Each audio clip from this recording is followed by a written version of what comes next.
Perawatan masih dilakukan terhadap pasien anak usia 9 tahun asal Polewali Mandar di Rumah Sakit Wahidin Sudirohusodo, Makassar.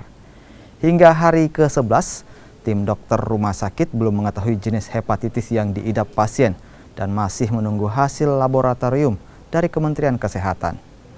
Kondisi pasien saat ini terus mengalami kemajuan pada enzim hati yang sebelumnya sempat mengalami penurunan.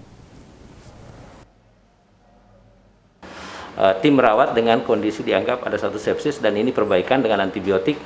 Kemudian kondisi kedua adalah hasil pemeriksaan yang ada adalah antigen rubella. Artinya pun kalau ada rubella bisa juga menimbulkan ini. Nah, sekarang konfirmasi keberadaan rubella ini kita sudah minta pemeriksaan lebih lanjut ke Kementerian Kesehatan. Mudah-mudahan dalam waktu dekat ada hasil. Jika nanti ternyata negatif hasil itu, maka saya kira kita bisa yakin bahwa kemungkinan risiko ke peningkatan enzim itu hanya sepsis.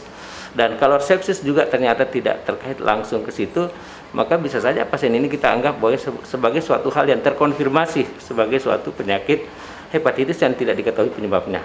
Hanya sekali lagi bahwa apa yang dikhawatirkan terhadap kondisi pasien dengan hepatitis yang tidak diketahui penyebabnya ini pada pasien ini tidak ada.